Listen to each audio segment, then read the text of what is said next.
এখন সামনে আমাদের রমজান মাস চলে আসতেছে কিনা? তার আগে আছে শবে বরাত, নাকি? এই দেখেন শবে বরাত বা রমজান এগুলো সামনে আসলে মুমিনের মনে একটা আনন্দ আসে, বিশেষ মৌসুম। মৌলানা কষ্ট করতেছেন আপনি, জাযাকাল্লাহ।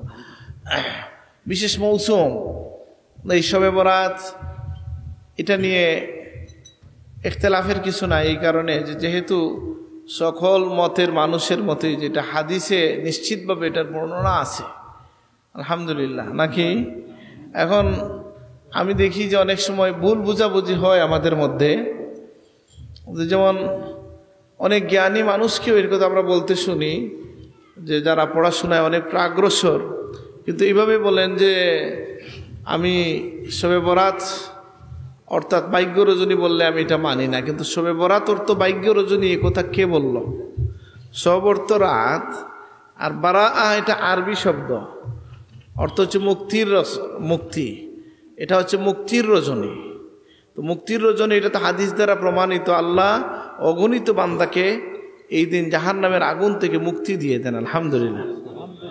এই হাদিসের ব্যাপারে এমনকি ভিন্ন ধারার আলেম যারা, তারাও একমত যে ইন্নাল্লাহ লা ইয়াত্তালিউ আলা জামিই খালকি ফায়াগফিরু লিজামিই খালকি ইল্লা লিমুশরিক ওয়া মুশাহিন, যে আল্লাহ সকল সৃষ্টির প্রতি মনোযোগ দেন, মুশরিক এবং হিংসু ছাড়া সবাইকে আল্লাহ মাফ করে দেন। এটা তো বর্ণনাটা সঠিক, সবাই একমত। সুতরাং আমরা চাইব সামনের যে আমাদের যে মুক্তির রজনী আসতেছে, সেই রাতেরকে যেন আমরা আমল করতে পারি, এবং এই শবে বরাতের আমলগুলো মাথায় আপনি আগে থেকে শখ করে নেবেন যে কি করা। আল্লাহ রসুল এই দিনে কি করেছেন, যে আল্লাহ রসুল জিয়ারত করেছেন, দীর্ঘ সিজদা দিয়েছেন, দোয়া করেছেন, উম্মতের জন্য, মুমিন মুমিনাতের জন্য দোয়া করেছেন। তা আপনি এর আলোকে ওলামায়ে কেরাম যে সকল কাজের কথা অন্য হাদিসের মধ্যে রাতের বেলা সজাগ থাকা, দিনে রোজা রাখার কথা এসছে, ফাদাইলুল আওকাত লিল বাইহাকি, এই কিতাব খুলে দেখেন, এই হাদিস সব যদি আপনি একত্রিত করেন, এই কয়েকটা কাজ পাবেন যে আল্লাহ তাআলা আমাদেরকে যে বিশেষ রাত দিয়েছেন, তার বৈশিষ্ট্য হচ্ছে যে অন্য ইয়েতে রাতে আল্লাহ তাআলা শেষ রাইতে আসেন, আল্লাহর রহমতের আগমন ঘটে শেষ রাতে। কোথায়? প্রথম আসমানে এসে ডাকেন। আর এই শবে বরাতে মাগরিবের পর থেকে আল্লাহ ডাকতে শুরু করেন, আলহামদুলিল্লাহ, এবং বলেন যে হাল মিন সাইল, হাল মিন মুস্তাগফির, হাল মিন মুবতালা, আলা কাজা আলা কাজা, এইভাবে আল্লাহ তাআলা ডাকতে থাকেন। সুতরাং আমাদের কাজ হচ্ছে যে আমরা এই রাতকে কাজে লাগাবো, এবং রাসূলুল্লাহ সাল্লাল্লাহু আলাইহি ওয়াসাল্লামের জীবন থেকে যেটা আমরা জানতে পারি যে তিনি জিয়ারত করেছেন, আমরা জিয়ারত করতে পারি। তাইলে একটা জায়গায় জিয়ারত করলেই হয়? সব জায়গায় জিয়ারত থেকে যাইতে হবে না। এক জায়গায় জিয়ারত করলেন, সকলের জন্য দোয়া করলেন, কোরআন তেলাওয়াত করতে পারেন, জিকির আজকার দুরূদ শরীফ পড়তে পারেন, আপনি সালাত আদায় করবেন, বেশি বেশি দোয়া করবেন, কান্নাকাটি করবেন, পরের দিন সম্ভব হলে রোজা রাখবেন। আল্লাহ আমাদেরকে তৌফিক দান করুন, আমিন। সামনে আসছে রমজান মাস, সকলেই জানি আমরা, এটা শাহরু রমাদান আল্লাযী উনজিলা ফীহিল কুরআন, এটা কোরআন নাজিলের মাস। তা আমাদের সৌভাগ্য যে আমাদের পীর মুর্শিদ হযরত আল্লামা ফুলতুলি সাহেব রহমতুল্লাহ আলাইহির মাধ্যমে আমাদেরকে কি হয়েছে যে আল্লাহ তাআলা আমাদেরকে একটা ব্যবস্থা দিয়েছেন যে এই সিলসিলার সব মানুষ কোরআন কারীম নিয়ে ব্যস্ত থাকেন, আলহামদুলিল্লাহ। ওই জন্য আমি অনেক জায়গায় স্মরণ করিয়ে দিয়েছি, বিশেষ করে ওনার এলাকায় গেলে আমি এটা বলছি যে আমাদের হযরত বিলবাড়ি সাহেবের নাম শুনছেন আপনারা? তো বিলবাড়ি সাহেবের সাথে আমার কয়েকবারই দেখা হয়েছে, যতবারই দেখা হয়েছে এক দুইবার আমাকে বলছেন, এই কথাটা আমার মনে আছে। তিনি বলছেন, আমার সাহেবে মুক্তির কিস্তি লইয়া আইসন দারুল কেরাত, আলহামদুলিল্লাহ। কিভাবে মুক্তির কিস্তি? যে এটা যিনি এখানে পড়ছেন, যিনি পড়াচ্ছেন, শুধু কি তিনি না, সাথে আর অনেক মানুষ জড়িত আছেন। এখানে কমিটি আছেন, সাহায্যকারী আছেন, এলাকার মুরব্বিয়ানরা আছেন, যুবকরা আছেন, সবাই মিলে আমরা দারুল কেরাত চালাইয়া নেই কিনা? সকলের জন্য এটা আমরা আশা করি এটা মুক্তির উসিলা হবে। কারণ কোরআন যে শুদ্ধ পঠনে পাঠ করতে হবে, এটা নিয়ে কারো মধ্যে দ্বিমত নাই। সুতরাং এই সুযোগটা আমরা যেন সকলে গ্রহণ করি, আল্লাহ তৌফিক দান করুন, আমিন। দেখেন আমি মনে পড়ে যে কোথায় বললাম আমি এখানে যে ব্যক্তিগত আলোচনায় বা কোনো মাহফিলে বলছি, আমার খেয়াল নাই, যে এই যে আমাদের যে সাহেব কিবুল্লাহ যে একটা সুযোগ করে দিয়েছেন যে দুপুরের সময় আমরা কি পড়ি, খতমে খাজে গান পড়া হয় নাকি? এটার মধ্যে এই যে এখানে মুর্দে গানের রিসালে সব লিখছেন, ওই 30 দিনেই এই ব্যবস্থা আছে কি নাই, যে খতমে খাজে গান পড়ে আমরা আল্লাহ রসুলের খেদমতের সওয়াব পৌঁছানো, তামাম সাহাবায়ে কেরাম, তাবিন, তবে তাবিন, আইম্মে, মুজতাহিদিন, উলামা, কুররা, ফুকাহা, মুহাদ্দিসিন, মুফাসসিরিন, আহলুল জান্নাতুল মুআল্লা, জান্নাতুল বাকি, সকলের কাছে সওয়াব পৌঁছায় দেওয়া হয়। আর আমি আহ্বান করি যে দারুল কেরাত শুধু আনলেই হবে না, এলাকার লোকজন যারা আছেন, মানুষ আছেন, আপনারা দুপুরে চলে আসেন মসজিদে নামাজের পরে বসে এই খতমে শরিক হন। সুতরাং আপনি 30 দিনেই আল্লাহর কাছে হাত তুলে নিজের জন্য, উম্মার জন্য, নিজের আত্মীয় স্বজনের জন্য, মরহুমদের জন্য দোয়া করার একটা মহান সুযোগ পেয়েছেন, আলহামদুলিল্লাহ। এই যে নেকির একটা সিলসিলা জারি হইল কিনা, আমরা যদি এটা করতে পারি আমাদের পরবর্তী প্রজন্ম আমাদেরকে স্মরণ করবে। এবং আমি এটাও আহ্বান করি যে দেখেন এই দারুল কেরাতের খেদমতকে বিস্তৃত করার জন্য যেন আমরা সকলে চেষ্টা করি, আল্লাহ তৌফিক দান করুন। আপনার এই এলাকায় দারুল কেরাত আছে না? কিন্তু আমি জিজ্ঞেস করি এখানে এমন অনেক আছেন কি না যার আত্মীয় স্বজন এর বাড়ি এমন জায়গায় আছে যেখানে আপনি কোরআনের আওয়াজ হচ্ছে না, রমজানে কোনো কেরাতের শাখা নাই, এরকম জায়গা আছে কি নাই? তাহলে আপনি আজকে নিয়ত করেন যে আমার ওই ব্যয়ের বাড়ি বা নানার বাড়িতে আমি গিয়ে একটা দারুল কেরাত করবো, লাভ কি হবে? আদাল্লু আলাল খাইরি কাফাইলিহি, কোন নেকির কাজের সিলসিলা যদি কেউ শুরু করেন তাহলে ওই শুরু করনেওয়ালা ব্যক্তি, এই সকল ব্যক্তির যারা তেলাওয়াত করবে, কোরআন পড়বে, সব তারাও পাবে, তাদের সমপরিমাণ সব উনিও পাবেন, আলহামদুলিল্লাহ। সেটা এই নেকির সিলসিলার সাথে এই মুক্তির কিস্তির সহযাত্রী যেন আমরা হতে পারি, আল্লাহ তুমি তৌফিক দান করো, আমিন। দেখেন আমাদের অনেক ভাই বিদেশে আছেন না অনেকে, তো এরা সহযোগিতা করে না? আমি তো প্রায় জায়গায় দেখি, এমনকি মানে আমেরিকা, লন্ডন এগুলা ছাড়াও মিডিল ইস্টে যারা আছে আমাদের ভাইয়েরা, এরা তো এত রোজগার না, অনেক কষ্টের মধ্যে অনেকে আছেন না, কিন্তু দারুল কেরাতের সময় সবাই প্রাণ উজাড় করে দারুল কেরাতে তারা সহযোগিতা করে, আল্লাহ তাদেরকে কবুল করুন, আমিন।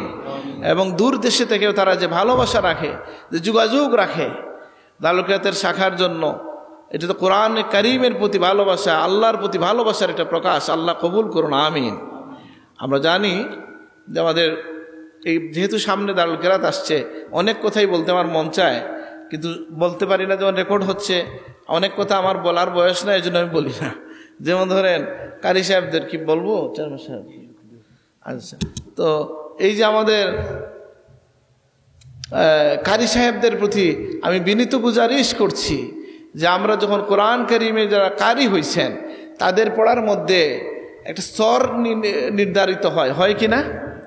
স্তর বলতে কি, এটা আমার আব্বাজান প্রায়ই বলেন এই কথাটা, যে লোকের পড়ার মধ্যে ভুল আছে সে তো আসলে আউয়ালেও পড়াইতে পারে না, এখানে স্তর কিসের? বুঝেন এই কথাটা? একজন তাব্বাত ইয়াদায় ভুল করছেন, এই জন্য রাবেতে যাইতে পারেন না, উনি কি আউয়ালে পড়াইতে পারেন? আউয়াল বা সূরা জামাতে তো সূরা পড়তে হয়, ওইখানে কি ভুল পড়ানোর অধিকার আছে? খুব খেয়াল রাখতে হবে আমরা কেন ভুল হয়। আমাকে যদি বলেন এক লাইনে আমি বলি, আমাকে মাফ করবেন, ভুল বুঝবেন না, একটা মাত্র কারণ যে আমরা যেহেতু কারি সাহেব হয়ে গেছি, সুতরাং আর বাকি 11 মাস কোরআন কারীম খুলে পড়া আমাদের জন্য উচিত না, নাকি উচিত? বেশি উচিত কিনা? কিন্তু এই যে দূরত্ব হয়ে গেছে, আমরা তালিল কোরআন না, কোরআন কারীমকে সনদ আমরা গ্রহণ করেছি ঠিকই, কিন্তু তেলাওয়াতের প্রতি মনোযোগ না থাকার কারণে বেশিরভাগ মানুষের আমাদের নজর কমে গেছে, যে কারণে তেলাওয়াতে ভুল হয়। তেলাওয়াতের সবচেয়ে বড় ভুলের মধ্যে একটা ভুল হচ্ছে, যেটা আমাদের পীর মুর্শিদ রাগ করতেন, এক আলিফকে বেশি লম্বা করা। এটা করেন কেন বলে, এরপরে কি আসে এটা দেখেন। আমি সবাইকে বলি আবার যে এখানে এরপরে এরপর দেখতেছেন কি আসতেছে, এই জন্য এক আলিফ লম্বা হয়। বুঝেন নাই? এক আলিফ লম্বা হবে কেন? লম্বা হওয়ার একমাত্র কারণ যে আপনি ওই যে নজর না থাকায় অন্যদিকে তাকাচ্ছেন, ওইটা দেখতে গিয়ে সময় নষ্ট হচ্ছে। আর না, একজন কারির জন্য সবচেয়ে বড় আয়েব যেগুলো, এর মধ্যে একটা হচ্ছে এক আলিফকে বেশি লম্বা করা। আমি ফাঁকে কিছু কথা বললাম, আর মূলত আমি যে বিষয়ে কথা বলার জন্য বলতে চাই, সেটা আমি শুরু করবো ইনশাল্লাহ, বলতেছি ইনশাল্লাহ। দুরূদ শরীফ পড়েন, সাল্লাল্লাহু আলা সাইয়্যিদিনা ওয়া মাওলানা মুহাম্মদ ওয়া আলা আলিহি, সাল্লাল্লাহু আলা সাইয়্যিদিনা ওয়া মাওলানা মুহাম্মদ ওয়া আলা আলিহি ওয়া আসহাবিহি ওয়া সাল্লাম। আল্লাহ সুবহানাহু ওয়া তাআলার পছন্দের কাজগুলোর একটা তালিকা আমি নিয়ে এসেছি, আপনাদেরকে পড়ে শোনাইতে চাই, শুনবেন? আর দেখেন তো এই তালিকাগুলো, এই কথাগুলো যদি আপনার পুরনো হয় বিরক্ত হবেন? বলে এটা তো জানি, বলে আপনি জানলেও শুনেন একবার, কেন যে আমাদের জানাটা জ্বালাই হলো। আর এমন কিছু হইতে পারে যেটা আপনার জানি না। যেমন আল্লাহর হাবিবকে গিয়ে একজন প্রশ্ন করেছেন যে মানে কোনটা আইয়ুল আমাল আহাব ইলাল্লাহ, আল্লাহর কাছে সবচেয়ে পছন্দের আমল কোনটা? আইয়ুল আমাল আহাব ইলাল্লাহ। তিনি বলেন বর্ণনাকারী যে আমি প্রশ্ন করলাম, ইয়া রাসূলুল্লাহ, আল্লাহর কাছে সবচেয়ে পছন্দের আমল কোনটা? রাসূলুল্লাহ বললেন আস-সালাতু লিওয়াক্তিহা, নামাজটা সময় মতো পড়া। সুবহানাল্লাহ। বলেন এই সালাত, এই নামাজের গুরুত্ব আছে কি নাই? বলে এই কথা তো আমি জানতাম। বলে জানলে কি হবে, আমি মানি কি না, এটা হচ্ছে প্রশ্ন। আমি অনেক জায়গায় বলছি, হযরত সাহেব কিবলা যদি লাখবার তওবা নেন, মানুষকে করান, বায়াত গ্রহণ করেন, প্রত্যেকবার তিনি বলছেন যে 5 ওয়াক্তের নামাজটা শান্তি মনে পড়ো, জীবন শান্তি হবে। বলছেন কিনা? আর দুরুল মানসুর খুলে দেখেন, ইন্নাস সালাতা তানহা আনিল ফাহশাই ওয়াল মুনকার, এই আয়াতের তাফসিরের মধ্যে হাদিস আনা হয়েছে যে সাহাবায়ে কেরামের কিছু মানুষ গিয়ে একজন যুবকের ব্যাপারে অভিযোগ করলেন, ইয়া রাসূলুল্লাহ, এই যুবক তো নামাজ পড়ে ঠিকই, কিছু গুনাহ খাতাও তো করে। নবীজি বললেন তাকে সুযোগ দাও, তার নামাজ তাকে সংশোধন করবে। বর্ণনাকারী বলেন এই যুবক মদিনার মধ্যে মদিনায়ে তৈয়্যিবার সবচেয়ে মুত্তাকি পরহেজগার ছেলে হয়ে গেছে। সুবহানাল্লাহ। সুতরাং গুনাহ খাতা মানদার হবেই, কিন্তু এই গুনাহ মোচনের যে সকল মাধ্যম, সবচেয়ে উত্তম মাধ্যম কি? সেটা হচ্ছে সালাত। নামাজ হয়ে গেলে কেমন হয়? নবীজি বলছেন, তোমরা কি ধারণা করো যে তোমাদের কারো সামনে যদি, ঘরের সামনে যদি একটা পুকুর থাকে, আর সেই পুকুরে যদি একজন লোক 5 বার গোসল করে, তার এখানে লাম ইয়াবকা মিন দারানিহি শাই, তার ময়লার মধ্যে কিছু কি বাকি থাকবে? সবাই বললেন যে ইয়া রাসূলুল্লাহ, থাকবে না। নবীজি বললেন কাযালিকা মিসলুস সালাওয়াতুল খামস, এইভাবে হচ্ছে 5 ওয়াক্তের নামাজের উদাহরণ, যে 5 ওয়াক্তের নামাজ পড়ে তার কোনো গুনাহ বাকি থাকে না। সুবহানাল্লাহ। এরপরেও জিজ্ঞেস করছেন সুম্মা, এরপরে কি ইয়া রাসূলুল্লাহ? সুম্মা, এরপরে কি? নবীজি বলছেন বিররুল ওয়ালিদাইন, পিতামাতার সাথে সদাচরণ করা। আমরা কোন বিষয়ে জানতে চাইতেছি? যে সবচেয়ে প্রিয় আমল আল্লাহর কাছে কোনটা, এটা আমরা জানতে চাইতেছি নাকি? তো একটা পাওয়া গেল সালাত লিওয়াক্তিহা, নামাজ সময় মতো পড়া। আল্লাহ আমাদেরকে তৌফিক দান করুন, আমিন। যে নামাজ সময় মতো না পড়লে একজন মানুষের কি হয়, যে তার জীবনের রুটিন নষ্ট হয়ে গেল। আমরা জানি যে সালাত, নামাজের রুটিনটা মুমিনের জীবনকে সংশোধন করে দেয়, তার স্বাস্থ্যের সুরক্ষার জন্য, তার চাকরির জন্য, তার জীবিকার জন্য। সকালে উঠে যে ভালো, এটা কি শুধু ইসলাম বলছে না সবাই বলে? এগুলো বলতে বলতে আমার তিতা লেগে গেছে। আমি বলতে চাই খোদা, যে আল্লাহ নবীর যে দোয়া, যে ইন্নাল্লাহা জাআলা লি উম্মতি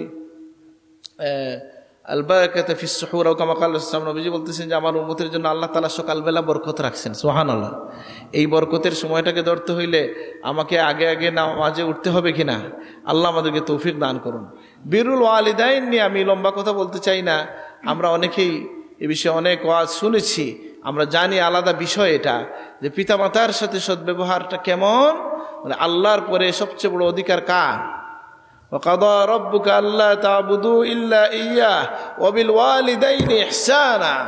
আল্লাহ সিদ্ধান্ত দিচ্ছেন যে আল্লাহর সাথে ইবাদতে কাউকে শামিল করা যাবে না, আর এরপরে হচ্ছে পিতামাতার সাথে সদাচরণ করো। আল্লাহ আমাদেরকে তৌফিক দান করুন। আবার দেখেন, এটার সাথে দুইটা ওয়াজি করতে হয়। পিতামাতার সদাচরণ পাওয়ার জন্য পিতামাতারও দায়িত্ব আছে কি নাই? কিভাবে? ওমর রাদিয়াল্লাহু কাছে একজন গেছেন, গিয়ে বলছেন ইয়া রাসূলুল্লাহ, লম্বা হাদিসের কি 5-7 লাইনের হাদিস, আমি সংক্ষেপে বলার চেষ্টা করতেছি, মায়নাল হাদিসটা বলতেছে যে ওনাকে কি একজন বলছে আমার ছেলে আমার সাথে বেয়াদবি করছে। ওমর রাদিয়াল্লাহু খুব রেগে গেছেন, ডাক দিয়ে আনাইছেন ছেলেকে আনানোর পরে বলছেন তুমি এরকম করছো কিনা। তোর ছেলে কিছু অভিযোগ করছে, মানে তার ব্যাপারে কিছু বিষয়। আর তখন ওমর রাদিয়াল্লাহু তাকে জিজ্ঞেস করলেন, তুমি কি ছেলেকে কোরআন শিখাইছো, সালাত শিখাইছো, আদব শিখাইছো? দেখা গেল যে উনি তার ছেলের ব্যাপারে অমনোযোগী ছিলেন। ওমর রাদিয়াল্লাহু বললেন, এই দুর্ব্যবহার তো তোমার প্রাপ্য ছিল, কারণ তুমি তোমার সন্তানকে কি করো নাই, সঠিকভাবে মানুষ করো নাই।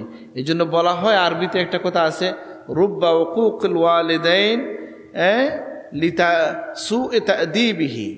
সন্তানকে সঠিকভাবে প্রতিপালন না করলে অনেক সময় পিতামাতাকে সাফার করতে হয়, কষ্ট করতে হয়। সুতরাং দুই দিক থেকে আমরা দায়িত্ব পালন করব।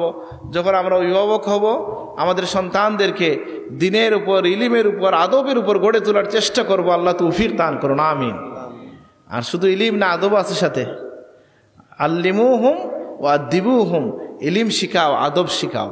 আমরা যেন দুনিয়ার চলার আদব কায়দাটা আমরা শিখাইয়ে দিই। আর হচ্ছে কি, যে আমরা আমাদের পিতামাতাকে যদি সম্মান করি, তাহলে আমার সন্তানও আমাকে সম্মান করবে। বুঝেন নাই? যে বাবা, যে সন্তান দেখবে যে তার বাবা তার দাদাকে জুতাটা আগাইয়ে দিছেন বা তার দাদুকে জুতা আগাইয়ে দিছেন, সেই সন্তান শিখলো কি শিখলো না? এইভাবে একটা পরিবার গড়ে উঠে, একটা আদবের পরিবেশ গড়ে উঠে। আল্লাহ আমাদের সমাজকে সুন্দর করে দেন, আমরা যেন পিতামাতার সাথে সদ্ব্যবহার করতে পারি। আল্লাহ তৌফিক দান করুন, আমিন। এবং আল্লাহ দেখেন ব্যাখ্যা দিয়ে বুঝাইয়া দিচ্ছেন কোরআন কারিমে, যে তোমার মায়ের কি অধিকার। হামালাতহু উম্মুহু ওয়াহানান আলা ওয়াহান, তার মা তাকে কষ্টের পর কষ্ট তাকে নিয়ে তাকে পেটে বহন করেছে। সুবহানাল্লাহ। আনিশকুরলি ওয়ালি ওয়ালিদাইক, আমার শুকরিয়া আদায় করো, তোমাদের পিতামাতার শুকরিয়া আদায় করো। সুবহানাল্লাহ। এই জন্য একটা পাওয়া গেল কি, যে আমরা কিছু কথা আল্লাহর কাছে, কিছু কথা প্রিয়, কোনো কাজ প্রিয়, মানে আমল, কোনো পানি প্রিয়, কোনো জায়গা প্রিয়। এগুলো আমি মানে একটু চিন্তা করে একটু এক জায়গায় করে আপনাদেরকে বলতেছি। সেটা কি, যেমন ধরেন আমরা নামাজের সময় যে সফ যে খালি থাকে সামনে, অনেক মানুষ যেতে চায় না সামনে, এটা আছে কি না? এখন দেখেন হাদিস শরীফের মধ্যে কি এসছে, আল্লাহর কাছে সবচেয়ে প্রিয়, ওমা মিন খুতওয়াতিন আহাব ইলাল্লাহ মিন খুতওয়াতিন ইয়ামশি হা ইয়াসিলু বিহা সাফান। আল্লাহর কাছে ওই পদক্ষেপটা সবচেয়ে প্রিয়।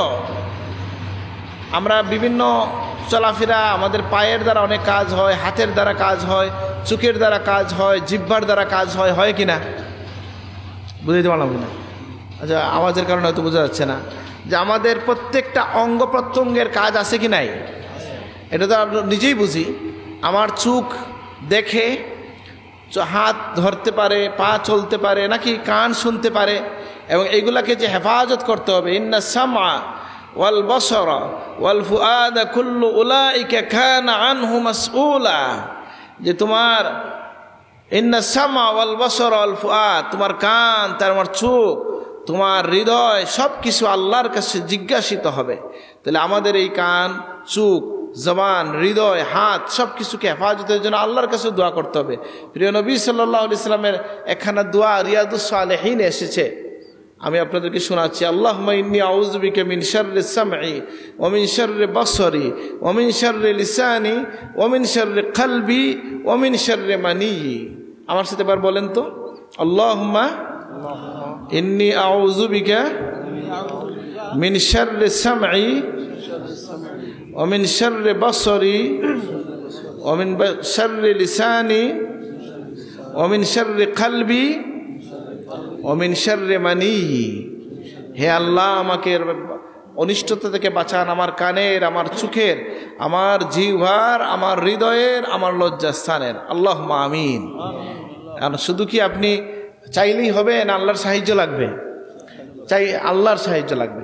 এই কোনো পদক্ষেপ, একটা পাড়া আল্লাহর কাছে সন্তুষ্টির কারণ হয়ে যায়।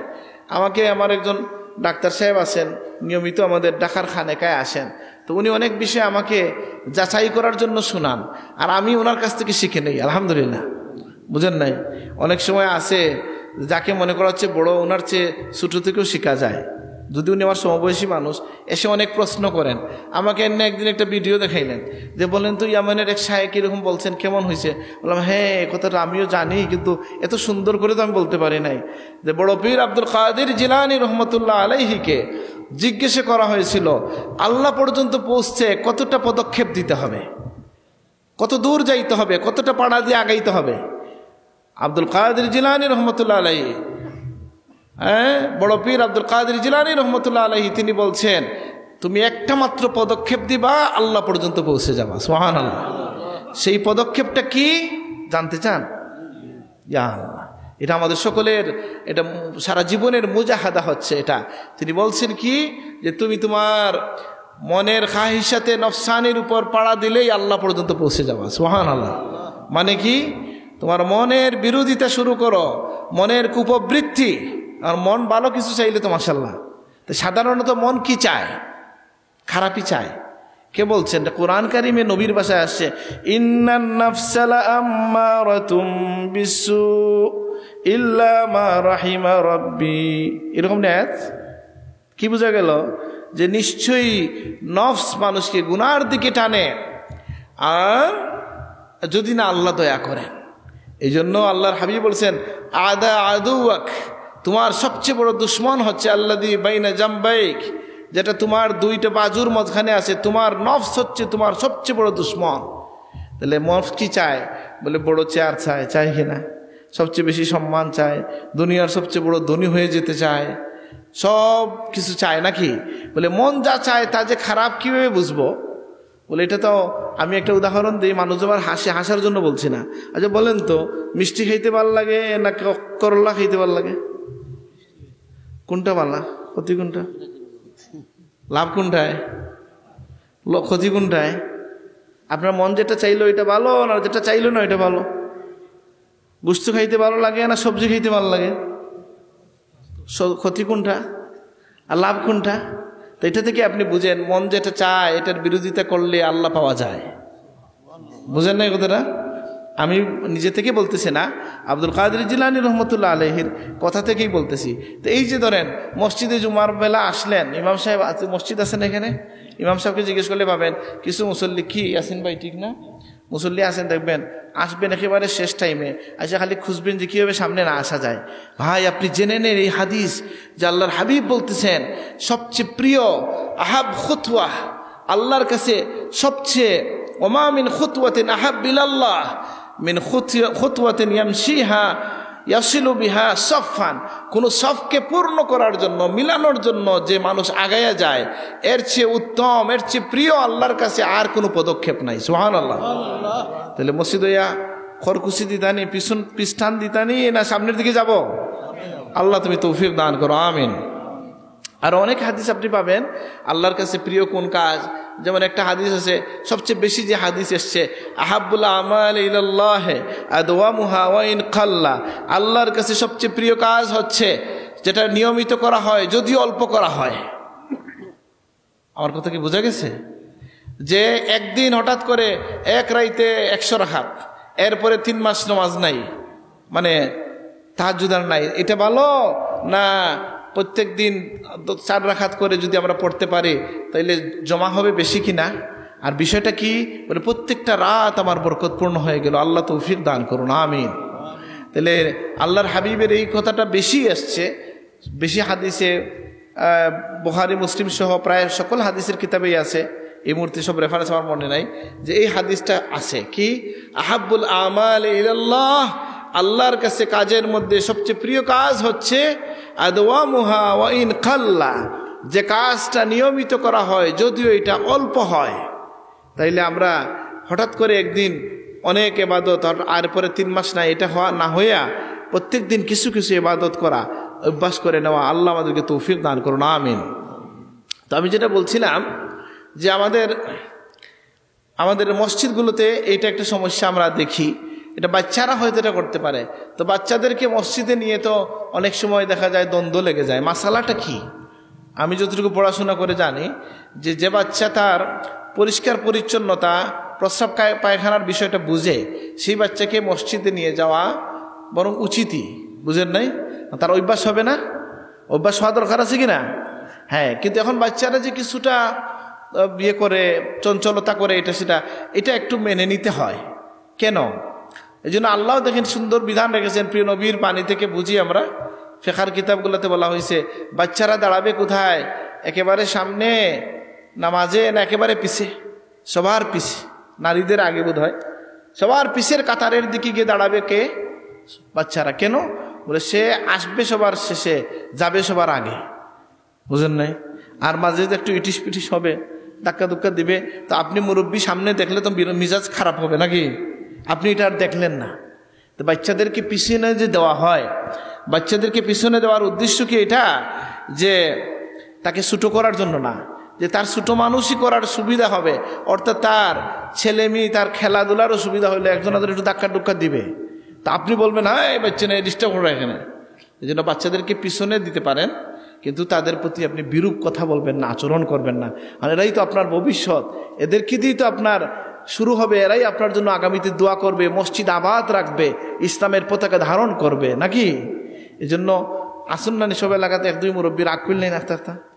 আর আমার এমন একটা ভাগ্য, আমি যেখানে নামাজ পড়ি, মানে অনেক জায়গায় তো পড়ছি, ঢাকা শহরে অনেক জায়গায় তো আমি থাকছি, সবখানে অনেক জায়গায় গেলে দেখি এরকম হঠাৎ করে বদমিজাজ মুরব্বী একজন আছেন, বাচ্চাদের সাথে লাগালাগি, নামাজ পড়েই দোয়ার আগেই দমকানি শুরু, আবার জোরে জোরে চিৎকার।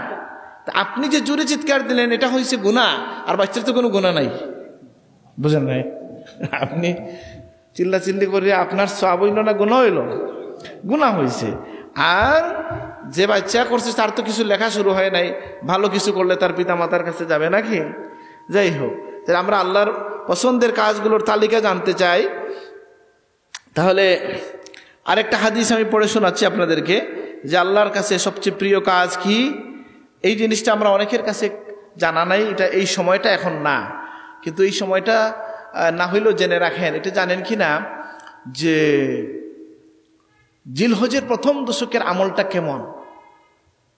এটা নিয়ে আলেমরা এত চিন্তায় পড়ছেন যে এটার কি ব্যাখ্যা দেওয়া যায়।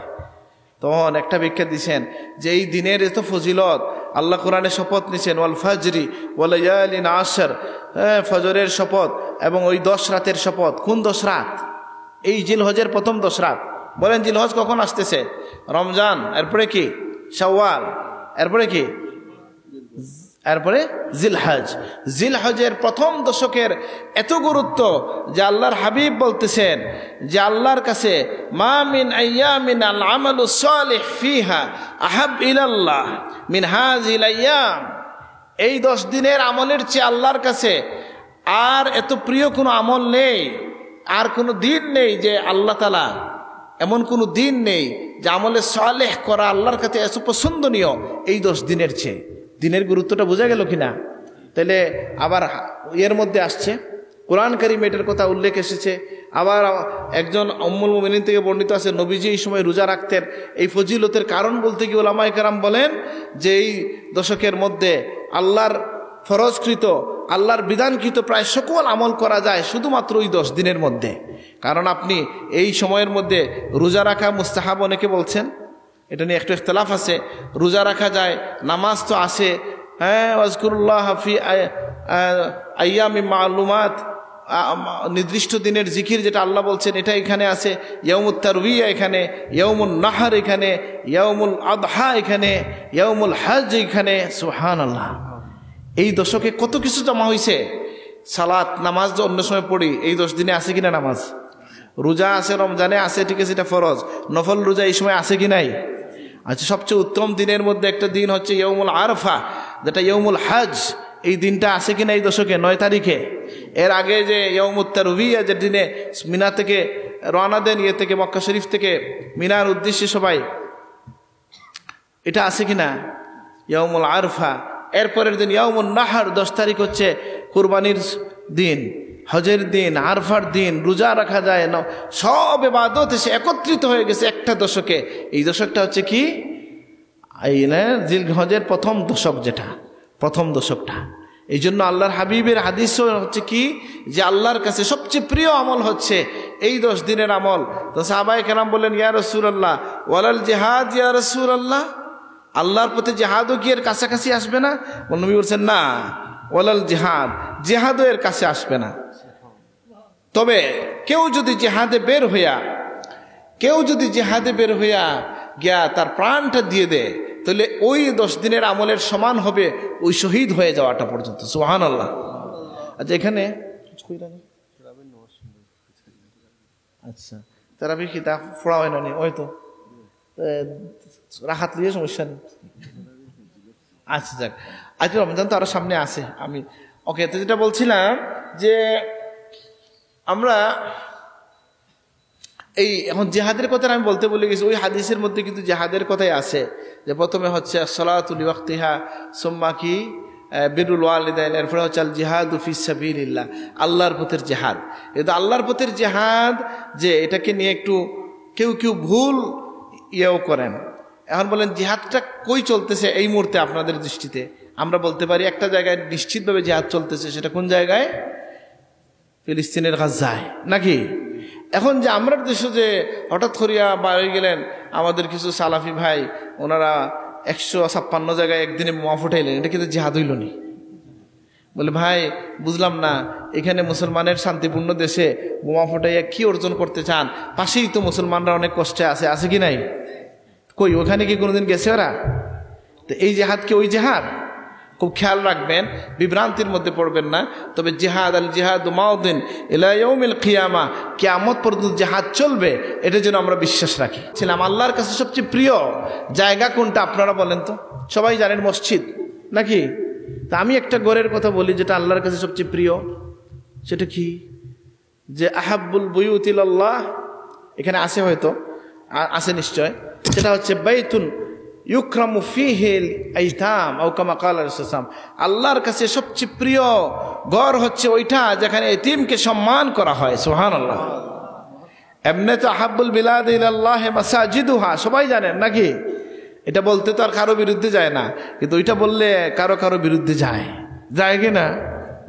বলে বাতিজা আছে আপনার, সেই বাতিজাকে আপনি খাওয়ান, ঠিক আছে, শুধু খাওয়াইলে হবে না ছেলের মতো মায়া করতে হবে? আপনার ছেলেকে যে দৃষ্টিতে দেখেন সেই দৃষ্টিকে অনেকে দেখতে পারে না। তো ওই বাচ্চাটাও বুঝে যে আমার বাবা নাই, মানে আমার সাথে আচরণ ঠিক হচ্ছে না। এগুলো নিয়ে লেখালেখি হয়েছে, তো বড় হয়ে পরে মানুষ লিখছে, এরা অনেক বড় মানুষ হয়েছে। এই জন্য আমাদের এখানে আব্দুল কাদের আল হুসাইন সাহেব আসছিলেন যে, আর আহমদ শরীফ, ওনারা একটা তালিকা দিলেন ফুলতলির এতিমখানায় গিয়া, যে যুগে যুগে যত বড় মানুষ বেশিরভাগই তো এতিম। সবচেয়ে বড় হইল যে এই অনাথত্ব যেটা, ইয়ুথুম যেটা, সেটাকে সম্মানিত করেছেন আল্লাহ তাআলা। আমার নবীর তালিকা নাম এই তালিকার মধ্যে আছে, আলহামদুলিল্লাহ। নবীকে এতিম বলে আপনি হেয় করার সুযোগ নাই। নবী এতিম হওয়ার মধ্য দিয়া এতিমদের সম্মান বেড়ে গেছে, আলহামদুলিল্লাহ। কোনো মুমিন এতিমকে ছোট করে দেখতে পারে না। এতিমকে শুধু খাবার দিলে হবে না, এতিমের সাথে মায়ার আচরণ করতে হবে, এতিমকে সম্মানজনক জীবনের নিশ্চয়তা দিতে হবে। আল্লাহ আমাদেরকে তৌফিক দান করুন। আমি একটু ইশারা করি, লম্বা বলতে চাই না, পরে বলবেন নিজের ঘরের কথা বলতে চাই। বলেন তো ফুলতলিতে ঈসা আলাইহিস সালামে দেখছে যখন শুরু হয়, বড় সাহেব যখন দোয়া করেন সবাইকে নিয়ে মাজারে, সামনে কারা থাকে দেখছেন নি? এতিম থাকে কিনা? হ্যাঁ, এতিমদেরকে আমরা যেন সম্মান করতে পারি, আল্লাহ তৌফিক দান করুন। হ্যাঁ, সেই ঘর আর মসজিদ যে সবচেয়ে উত্তম, এটা তো ঠিকই আছে। আল্লাহর কাছে সবচেয়ে প্রিয় ঘর হচ্ছে মসজিদ, এবং সবচেয়ে অপছন্দের জায়গা হচ্ছে বাজার। এটা নিয়ে অনেক পড়াশোনা করতে পারেন আপনারা। আমার জীবনে একদিন একটা গালি শুনি আমি বুঝে ফেলছি বাজার কেন খারাপ। আমি একদিন একটা গাড়ির জন্য অপেক্ষা করতেছি, আমার জন্য কেউ একটা কিছু কিনতে গেছে, একটা গাড়িতে আমি বসা। তো আমি যখন শুনলাম যে একটা গালির আওয়াজ, তখন দুইটা কথা আমার মনে আসছে। একটা হইলো, কেন ওই কথাটা আসছে যে আল্লাহর কাছে সবচেয়ে অপছন্দের জায়গা বাজার, যে এত নিকৃষ্ট কথা আমি তো কোথাও শুনলাম না। কিভাবে আমরা জবান দিয়ে, যে জবান দিয়ে কালেমা পড়েছি, যে জবান দিয়ে আল্লাহর জিকির করি, যে জবান দিয়ে নবীকে সালাম দেই, সেই জবানকে এত নিকৃষ্ট কথায় কিভাবে লিপ্ত করতে পারি আমরা? এখন আমি কিন্তু গায়ে তো দেওয়া ঠিক আছে, এই জন্য খারাপ কথা তো বলার কিছু নাই। আর এই সময় আরেকটা কথা মনে হয়েছিল, যে আমি এক বুজুর্গকে শুনছিলাম যে উনি যখন কেউ দুষ্টামি করতো বেশি, বলতেন বে বিসমিল্লাহর ফায়দা, বুঝেন নাই? তা ওই দিন আমার মনে হয়েছে যে এরকম একটা গালি থাকতে হবে আলেমদের পক্ষ থেকে। আর না এই লোকে কি বলা যায়, কি বলা যায়, এত খারাপ কথা বলছে, তাকে এটা বলতেই হবে যে তার আব্বা আম্মা বিসমিল্লাহ ভুলে গেছেন। বুঝেন না কথাটা? তার সৃষ্টির মধ্যে শয়তান বা ইবলিসের যদি ভাগ না থাকে এত মুখ খারাপ কিভাবে হয়? মুমিনের হইতে পারে না। আল্লাহ আমাদের সবাইকে হেফাজত করে না, আমিন। আমি শেষ করতে চাই, সংক্ষেপ করতে চাই যে আমরা জানলাম যে সবচেয়ে প্রিয় আল্লাহর কাছে কি। আরেকটা কথা হচ্ছে কথার মধ্যে আল্লাহর কাছে সবচেয়ে প্রিয় কথা কি, এটা আমিও নিজে নতুন পেয়েছি হাদিসখানা, কিন্তু এই হাদিসখানা নতুন পাইলেও এটা আপনার জানা আছে। যেমন ধরেন সকল সৃষ্টির সকল কথার মধ্য থেকে আল্লাহ 4টা কথা নিজের জন্য বাছাই করে নিয়েছেন, পছন্দ করে নিয়েছেন, সুবহানাল্লাহ। আর সবচেয়ে বড় সৌভাগ্য হলো এই 4টা কথা আপনারা সবাই জানেন, আলহামদুলিল্লাহ। আর আল্লাহর দয়া যে আমরা সকলে এই তাসবিহ যে জানি, এটা তো আল্লাহর শুকরিয়া। এবং আমরা বলি একবার আল্লাহু আকবার। এই 4 কালেমার 3টা আমি বলে ফেলছি এখন। কোনটা? সুবহানাল্লাহ, আলহামদুলিল্লাহ, ওয়ালা ইলাহা ইল্লাল্লাহ, আল্লাহু আকবার। আল্লাহর কাছে বাছাইকৃত কালাম হচ্ছে এই 4টা। বলেন কয়টা? একটা হচ্ছে সুবহানাল্লাহ, এরপরে ওয়ালহামদুলিল্লাহ, ওয়ালা ইলাহা ইল্লাল্লাহ, আল্লাহু আকবার। আর এখানে একখানা হাদিস পাইলাম, মাস্তাফাল্লাহু, জিজ্ঞাসা করা হয়েছে যে আবুজার রহমতুল্লাহ আলাইহি জিজ্ঞাসা করছেন আল্লাহ নবীকে, বিআবি আনতা ওয়া উম্মি ইয়া রাসূলুল্লাহ। কি সৌভাগ্য সাহাবায়ে কেরামের যে তারা তাদের জীবনটা, আমরা জানি না সেই যুগে থাকার আফসোস করব, আবার রাসূলুল্লাহর আদব রক্ষা করা, যে নবীর সামনে জীবনে একবার এই কথা বলতে পারা যে বিআবি আনতা ওয়া উম্মি ইয়া রাসূলুল্লাহ, যা ইয়া রাসূলুল্লাহ আমার পিতামাতা আপনার জন্য কুরবান হোক, আমিন। সাহাবী প্রশ্ন করার আগে এইভাবে প্রশ্ন করতেন, সুবহানাল্লাহ। আর বলছেন যে ইয়া রাসূলুল্লাহ আমার পিতামাতা আপনার জন্য কুরবান হোক। বল আল্লাহর কাছে পছন্দের কথা কোনটা? আইয়ুল কালাম আহাব ইলাল্লাহ আযজা ওয়া জাল, আল্লাহর কাছে সবচেয়ে পছন্দের কথা কোনটা? নবীজি বলছেন মাসতাফাল্লাহু লিমালাইকাতিহি, যেটা আল্লাহ তার ফেরেশতাদের জন্য পছন্দ করছেন, বাছাই করে নিছেন। সেটা আপনারা এখানে একটু ভিন্নভাবে আছে, আর অন্যভাবে আপনারা জানেন সুবহানা রাব্বি ওয়া বিহামদিহি। বলেন সুবহানা রাব্বি, সুবহানা রাব্বি ওয়া বিহামদিহি। এখন প্রশ্ন হচ্ছে, আমরা আবার পড়ছি সুবহানা রাব্বি ওয়া বিহামদিহি, আমরা তো অন্য তাসবিহ জানি, এটা তো একই অর্থ রাখে। সেটা কি? সুবহানাল্লাহি ওয়া বিহামদিহি, অথবা সুবহানাল্লাহি ওয়া বিহামদিহি সুবহানাল্লাহিল আযীম। মানে উদ্দেশ্যটা হচ্ছে এটাই। তো আমি বহু জায়গায় আপনাদেরকে বলছি, অনেক জায়গায় বলছি, আপনাদেরকে বলছি, এটা যেহেতু আমার নিজের বানাইল কথা, এই জন্য এটা আবার বলতে চাই। বলবো একটা বানানো কথা বলবো নিজের পক্ষ থেকে, আর আপনি এটা নিতেও পারেন না নিতেও পারেন। সেটা কি? যে আমার মনে অনেকে প্রশ্ন, একজনকে দেখলাম জবাব দিচ্ছে, আমার কাছে পছন্দ হয় নাই।